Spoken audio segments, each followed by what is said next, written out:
جو جمہوری پروسیس کا ایک فیز تھا وہ ختم ہوا. ساتھ میں جو نو منتخب چیئرمین سینٹ صادق سنجرانی، ان کو مبارکباد پیش کرتا ہوں. مرزا افریدی کو جو ڈپٹی چیئرمین کے لیے الیکٹ ہوئے، اور پاکستانی عوام کو. ہمارا مقصد صادق سنجرانی صاحب جو کہ بلوچستان سے تعلق رکھتے ہیں، پرائم منسٹر عمران خان کا یہ ایک بڑا درینہ خواہش تھی کہ وہ علاقے جو کہ ماضی میں نظر انداز کیے گئے، ان کے لیے عملی طور پہ کچھ کیا جائے، اور صرف علامتی طور پہ نہیں. تو اس میں پرائم منسٹر صاحب نے، آپ کو یاد ہوگا کہ ساؤتھ بلوچستان کے لیے ایک بہت بڑا تاریخی پیکج دیا، 632 ارب روپے سے زائد کا. اسی طرح سابقہ فاٹا، وہ بھی بہت پیچھے رہ گئے ہیں. تو ان کی ترقی کے لیے بھی پرائم منسٹر صاحب نے ایک پیکج پہلے تو مرج کرائے یہ علاقے. وہ ایک بہت بڑی کامیابی ہماری حکومت کی کہ ہم نے فاٹا کے انضمام کو کس طرح سے عملی طور پہ گراؤنڈ پہ لائے، جو کہ ایک آسان کام نہیں تھا. یہ صدیوں سے چل رہا ہے ایک نظام، اس کو ہم نے ایک بڑے احسن طریقے سے، اور اس کے لیے خیبر پختونخوا کی حکومت بھی مبارکباد کی مستحق ہے. سی ایم محمود خان نے اور ان کی کابینہ نے بڑی کاوشیں کی، وہاں کی بیوروکریسی نے بھی اور وہاں کے لوگوں نے بھی بہت تعاون کیا، اور ان کی ترقی کے لیے 100 ارب کے سالانہ کے بجٹ بھی دیا. تو مرزا افریدی صاحب، جن کا تعلق فاٹا سے تھا، الحمدللہ وہ بھی اب ہمارے ڈپٹی چیئرمین ہیں، تاریخ میں کبھی نہیں ہوا تھا. اور اسی طرح صادق سنجرانی صاحب جو کہ بلوچستان کی نمائندگی کرتے ہیں، ان کو نامزد کیا ہماری پارٹی کی سپورٹ کے ساتھ. اب یہ جو الیکشن ہوا، اس کا مقصد کیا ہے اور اس کے فائدے کیا عوام کے لیے کیا ہیں؟ کیونکہ اصل جو ان ساری چیزوں کا، جمہوریت کا، حکومت کا، ہر چیز کا، اس کا جو محور ہے وہ عوام ہونے چاہیے. اور ہماری حکومت سمجھتی ہے کہ یہ جتنے بھی ادارے ہیں، چاہے وہ نیشنل اسمبلی، اسٹیٹ، سارا کچھ ان کا کام ہو کہ وہ عوام کی جان و مال کی حفاظت کریں، ان کی زندگی میں آسانیاں لائیں، ان کو ترقی کے وہ مواقع دیے جائیں جو کہ ان کا آئینی حق ہے. اور ہوتا کیا ہے کہ جو پارلیمنٹ ہوتی ہے وہ قانون سازی کرتی ہے، اور وہ قانون سازی کس مقصد کے لیے ہوتی ہے؟ عوام کے لیے ہوتی ہے. ریفارمز ہوتی ہیں وہ عوام کے لیے ہوتی ہیں. تو ہم نے یہ دیکھا کہ پچھلے 2.5 سال میں بدقسمتی سے، کیونکہ ہمیں واسطہ تھا علاقائی جماعتوں سے، جو کہ پی ایم ایل این کی صورت میں پنجاب، سینٹرل پنجاب کی پارٹی، پیپلز پارٹی اب رورل سندھ کی پارٹی بن گئی ہے. تو یہ جو ان کا جو رول تھا پچھلے 2.5 سال میں، چونکہ سینٹ میں ہماری مائنورٹی تھی، تو ہم قوانین کو، ریفارمز کو آگے نہیں لے جا سکتے تھے.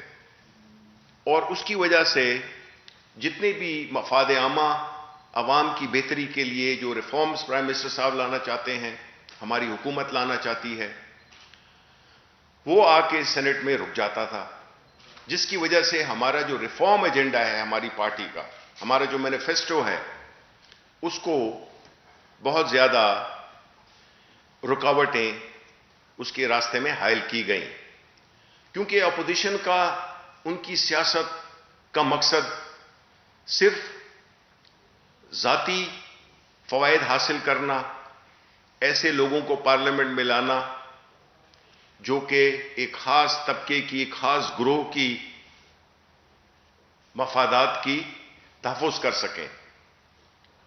اور وہ انہی پیرامیٹرز کے اندر رہتے ہوئے پچھلے 30-35 سال سے حکومت کر رہے تھے. نتیجہ وہ کیا ہوا کہ ملک کو ایک مفلوج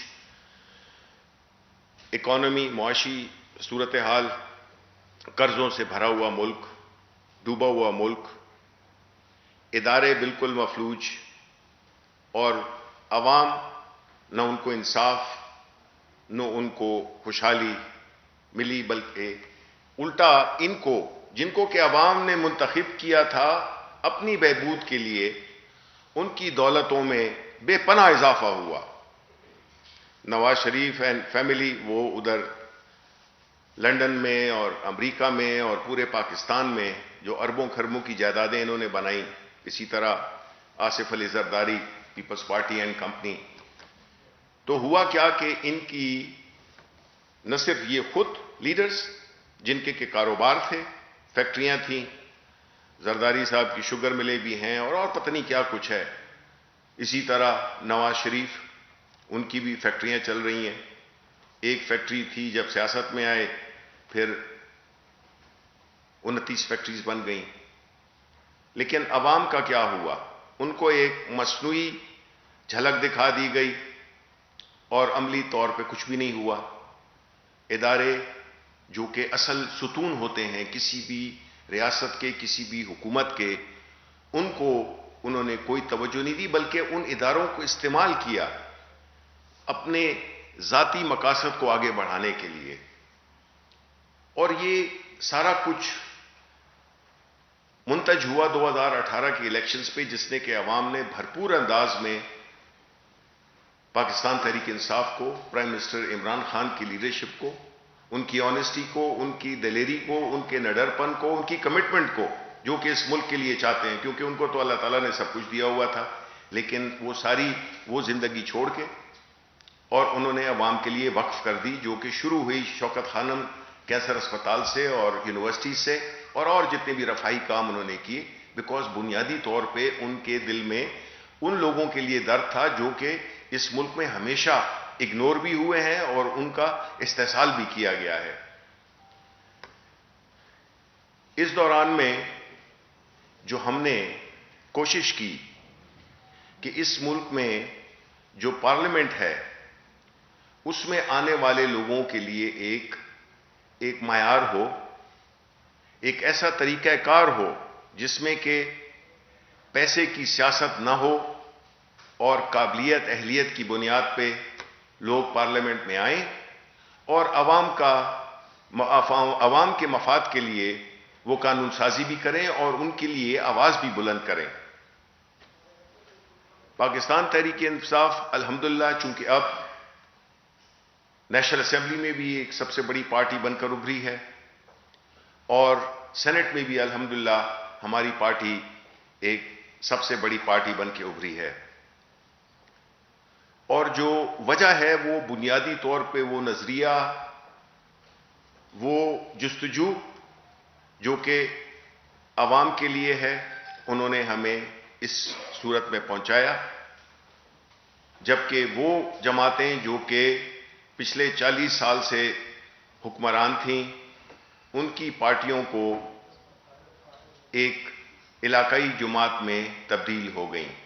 اور اس کی بنیادی وجہ یہی تھی کہ وہ چاہے وہ پیپلز پارٹی ہو، وہ اپنے بنیادی نظریے سے ہٹ کے اور انہوں نے اپنے ذاتی مفادات کے لیے اور ایک ذاتی گروہ کے لیے کام کرنا شروع کر دیا. اسی طرح پاکستان مسلم لیگ نون، ان کے لیے قانون کی اہمیت کوئی نہیں تھی نہ ہے. یہ رول آف لا میں بلیو نہیں کرتے، کیونکہ رول آف لا، قانون کی بالادستی ان کے مفادات کے آڑے آتی تھی. اداروں کا مضبوط ہونا، متحرک ہونا ان کے مفادات کے راستے میں حائل تھی. تو انہوں نے یکے بعد دیگرے ان جو بنیادی ستون ہوتے ہیں کسی بھی ریاست کو، کسی بھی حکومت کو چلانے کے، اس کو کمزور سے کمزور کیا. اور اس کی جو قیمت ادا کرنی پڑی کہ وہ پہلے پیپلز پارٹی جو کہ ایک فیڈریشن کی جماعت تھی، کمزور ہو کر ایک علاقے میں چلی گئی، رورل سندھ میں. اور اسی طرح یہی حال دیگر جماعتوں کا ہوا، جس میں پاکستان مسلم لیگ نون بھی شامل ہے۔ اب ایسی صورتحال میں ان کی اب بھی کوشش کیا ہے کہ ملک میں ایک ایسا ماحول ہو جس میں کہ حکومت کام نہ کر سکے، عوام کی خدمت نہ کر سکے، اور آئے روز ایک ایسے شوشے چھوڑے جائیں، آئے روز ایسا ماحول کریٹ کیا جائے جس سے کہ اس میں جو ایک معاشی ترقی کے لیے جو سب سے اہم چیز ہوتی ہے وہ ہوتی ہے پولیٹیکل سٹیبلٹی۔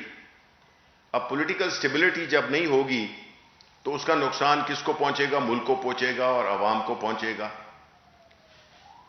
اب ہماری کوشش یہی ہے کہ انشاءاللہ اب جب کہ ہم سینٹ میں بھی آ گئے ہیں میجورٹی کے طور پہ اور نیشنل اسمبلی میں، ہم عوام کی فلاح و بہبود کے لیے ہم اب اپنی ریفارمز بھی کریں گے، اور جو جتنے بھی انیشیٹوز ابھی تک لیے ہیں، اب دیکھیں ہوتا کیا ہے کہ باہر کے ملک آپ کو دیکھ رہے ہوتے ہیں، باہر جو ہمارے پاکستانی بھائی باہر موجود ہیں، انہوں نے اس ملک کی ہمیشہ خدمت کی ہے، باہر رہ کر بھی اس ملک میں اپنی کنٹریبیوشن کی ہے، اور آپ نے یہ دیکھا ہوگا کہ جب سے پرائم منسٹر عمران خان آئے ہیں، کیونکہ لوگ انہیں ٹرسٹ کرتے ہیں، تو انہوں نے جو اپنی ترسیلات ہیں وہ بھی بڑھ گئی ہیں، الحمدللہ ریکارڈ ترسیلات آ رہی ہیں، اور جو ابھی جو ایک انیشیٹو لیا روشن پاکستان کا، اس میں بھی بہت زیادہ تیزی آئی ہے۔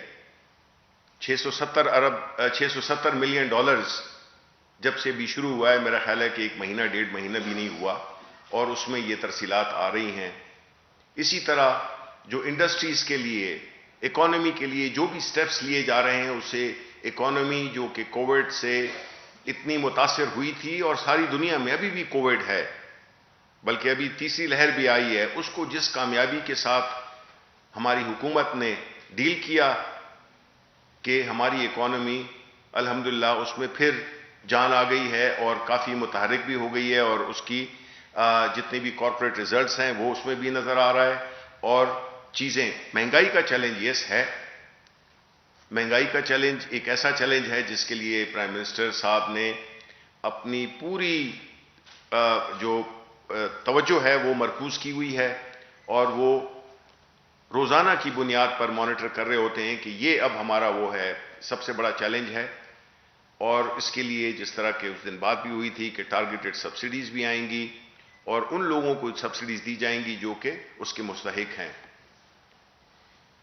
اب جو آتے ہیں الیکشن پہ، تو الیکشن میں جو بھی باتیں اپوزیشن کر رہی ہے، ابھی سعید غنی صاحب لگے ہوئے تھے جو پیپلز پارٹی کے میرا خیال ہے رستو ہیں، وہ اس باتوں کا ذکر کر رہے تھے کہ کیا ہوا۔ دیکھیں، جو نیشنل اسمبلی میں ہوا اس کا جو ری ایکشن تھا عوام کا، وہ اس میں نہیں دہرایا گیا۔ پرائم منسٹر نے ہمیشہ کہا ہے کہ اس بحث مباحثے سے نکلنا ہے، اپنے الیکشنز کو کوئی کریڈیبلٹی دینی ہے، تو اس کے لیے جو سب سے بہتر طریقہ ہے وہ یہ ہے کہ اوپن ووٹنگ ہونی چاہیے، جس سے کہ کبھی یہ تاثر ہی نہیں ملے کہ کس نے کیا کیا ہے۔ جس کو مخالفت کرنی ہے وہ کھل کر مخالفت کرے۔ اس کے لیے ہم نے لیجسلیشنز بھی کی، نیشنل اسمبلی میں بھی بل جمع کرایا، عدالت میں بھی گئے، آرڈیننس بھی کیا، مقصد یہی تھا۔ لیکن چونکہ اپوزیشن جو کہ اپنے چارٹر آف ڈیموکریسی میں کہتی آئی ہے کہ ووٹس جو ہے تو وہ آزاد اوپن ہونے چاہیے، لیکن اس موقع پہ انہوں نے اس کی بھرپور مخالفت کی، اور یہ جو مخالفت تھی اس کی وجہ یہ نہیں ہے کہ سمجھ میں نہیں آتی، اس کی بنیادی وجہ یہی تھی کہ جو ان کی پالیٹکس ہے، جو ان کی سیاست ہے، وہ پیسے کے زور پہ ہے، دھونس کے زور پہ ہے، مختلف قسم کی چیزیں کرنی جو کہ غیر قانونی ہوں وہ کرتے ہیں۔ اب جو کل کا اجلاس ہوا جس میں کہ ووٹنگ ہوئی، اس کو اگر پرائم منسٹر صاحب کی بات مان لیتے، یہ جس میں پرائم منسٹر صاحب نے کہا تھا کہ یہ آپ کے فائدے کے لیے بھی ہے، یہ سب کے فائدے کے لیے ہے، ورنہ بعد میں آپ روئیں گے. اور وہی ہوا کہ اب جو ہے تو کبھی عدالتوں کو، یعنی سوچ لیں آپ کہ رضا ربانی صاحب جو کہ ایک لائر ہیں، فاروق نائک جو کہ ایک لائر ہیں، کوئی تارڑ صاحب بھی اب آئے ہیں وہ بھی لائر ہیں، جتنے بھی ان کے لائرز تھے وہ وہاں پہ بیٹھے ہوئے تھے، انہوں نے سارا سب کچھ دیکھا. اور جس طریقے سے ایک بات ہمیں سمجھ میں نہیں آئی، اور وہ بات کیا ہے کہ یہ کیا وجہ ہے کہ آیا جنہوں نے یوسف رضا گیلانی کو ووٹ دینا تھا وہ ان سے اتنی محبت کرتے تھے کہ انہوں نے اس کے نام پہ سٹیمپ لگایا جو 7 لوگ تھے. صادق سنجرانی کے ساتھ جو باقی اپنے جو ان کے جو سپورٹر تھے انہوں نے صادق سنجرانی کے نام پہ کیوں نہیں لگایا؟ یہ سوال تو بنتا ہے نا. جو کہ اتنی باتیں کر رہے ہیں وہ یہ تو بتائیں کہ یہ کیا ہوا. یہ تو ایک کلیئر میسج تھا جنہوں نے کہ سمجھتے ہوئے، ہر کلپس بھی موجود ہیں جس میں کہ بڑے واضح طریقے سے بتایا گیا کہ آپ نے ووٹ کہاں پہ لگانا، سٹیمپ کہاں پہ لگانی ہے. تو یہ تو نہیں ہم کہہ سکتے کہ جو صادق سنجرانی کے ووٹرز تھے وہ بہت ہی زیادہ انٹیلیجنٹ تھے کہ وہ تو سمجھ گئے، اور جو یوسف رضا گیلانی کو ووٹ دینا چاہتے تھے وہ اتنے سمجھدار نہیں تھے کہ انہوں نے اس کے نام پہ ووٹ اپنا دیا. یہ اس قسم کی باتوں سے کچھ بھی حاصل ہونے والا نہیں. یہ ساری چیزیں جو آپ نے کل دیکھیں، اس سے یہی ظاہر ہوتا ہے کہ ہم نے یہ تو جو سینٹ آف پاکستان ہے جس نے کہ الیکشن یہ کنڈکٹ کروایا، تو اس میں چیزیں بہت واضح تھیں. اگر آج کوئی یہ کہتا ہے کہ جی ہمیں تو سمجھ میں نہیں آئی، تو میں ان کی کیا کہہ سکتا ہوں کہ ان کی عقل پہ روئے. ان کی جو آرگومنٹس ہیں، جو نیریٹو وہ بنانے کی کوشش کر رہے ہیں، جس طرح سے اس الیکشن کو کنٹروورشل بنانے کی کوشش کر رہے ہیں، تو میرا خیال ہے کہ ان کو اب آگے دیکھنا ہوگا. آگے دیکھنا ہوگا کہ اگر وہ یہ جتنے بھی تجربات ہوئے ہیں وہ اس سے کچھ سبق حاصل کریں، اور یہ نہ ہو. میں بنیادی طور پہ کیا ہوا ہے، اور سب نے دیکھ لیا ہے، سب پاکستان نے، کہ کس طرح سے ان پارٹیوں کا جو پی ڈی ایم کا جو ایک وہ ہے کولیشن ہے، یہ بالکل ایک دوسرے سے متضاد مفادات رکھتے ہیں. اس کی بات ہم نے کئی دفعہ کی ہے کہ جن کے راستے مختلف ہوں وہ ایک منزل پہ نہیں پہنچ سکتے. یہ ایک ڈھکوسلا تھا پی ڈی ایم کا، جس میں کہ یہ پریشر ڈالنا چاہتے تھے حکومت پہ، اور ان کا کوئی مقصد نہیں تھا کہ ان کو جو ذاتی ریلیف ہے وہ مل جائے این آر او کی صورت میں، اور ان کا کوئی مقصد نہیں تھا نہ عوام کی بہتری نہ عوام کی سوچ. اگر کرنا ہوتا تو ان کو 30 سال 40 سال ان کو موقع ملا ہے، جس سے کہ یہ مستفید ہوئے ہیں اور ملک نیچے گیا ہے. یہ چھرا تھا جو کہ پاکستان مسلم لیگ نون نے پیپلز پارٹی کی پیٹھ میں مارا، اور پیپلز پارٹی نے یہ چھرا مارا مولانا فضل الرحمان کے، کیونکہ جو ووٹ کا جو پیٹرن نظر آیا جس طرح کے ڈپٹی چیئرمین کو، تو اس میں یہ واضح ہو گیا کہ یہ پارٹیاں آپس میں نہیں چل سکتی. اسی وجہ سے جو بلاول بھٹو اور طلال چودھری کے درمیان جو مکالمہ ہوا ہے، جس میں کہ نیوٹرل کی بات ہوئی اور تنظیم سازی کی بات ہوئی، یہ اس بات کا مظہر ہے کہ یہ آپس میں ایک دوسرے کے لیے نہ سنسیئر ہیں نہ تھے. ان کے جو اختلافات ہیں وہ سامنے آ چکے ہیں، اور ان کی جو ایک منفی سیاست تھی وہ بھی پورے پاکستان کو نظر آ گئی. اب آخر میں ہم یہی چاہتے ہیں کہ یہ ملک ترقی کرے انشاءاللہ تعالی. اب سٹیبلٹی آ گئی ہے، چاہے کوئی لانگ مارچ کرتا ہے شارٹ مارچ کرتا ہے، اس کی ابھی کوئی پرواہ نہیں ہے. لانگ مارچ کرتے ہیں بڑے شوق سے کریں، پہلے بھی انہوں نے کیا تھا. پہلے بھی انہوں نے یہ دھمکیاں دی تھیں، بڑے شوق سے کریں، لیکن فرق اس دفعہ یہ ہوگا کہ ہم ان کو ایک گملہ بھی نہیں توڑنے دیں گے. یہ آئیں، اسلام آباد میں آئیں، ذرا دکھائیں جس طرح کی ان کی پہلی فیز فیل ہوئی، عوام نے پذیرائی نہیں کی. اس دفعہ بھی انشاءاللہ عوام ان کی پذیرائی نہیں کریں گے، اور یہ جو ایک پی ڈی ایم کی صورت میں جو ایک مفادات کا ٹولہ جو کہ عوام کو استعمال کر کے اپنے ذاتی مفادات کی جنگ میں مصروف ہے، انشاءاللہ تعالی انہیں ناکامی ہوگی اور حق کی فتح ہوگی. شکریہ. صاحب آپ نے یہ پہلے کہا اور پھر پارٹی کے لیڈر نے پریس کانفرنس میں بھی انہوں نے یہ دہرایا کہ ہر حربہ استعمال کریں گے اس الیکشن جیتنے کے لیے. کیا بتائیں گے وہ کون سے حربے آپ نے استعمال کیے؟ کیا خرید و فروخت ہوئی، بہت ہوا یا کیا تھا؟ دیکھیں، جو چور ہوتا ہے اس کی داڑھی میں تنکا ہوتا ہے، اور جب یہ بات کی گئی تو اس کو جو پازیٹیو سائیڈ ہے اس کی وہ یہی ہے کہ اس دفعہ ہم تیار تھے.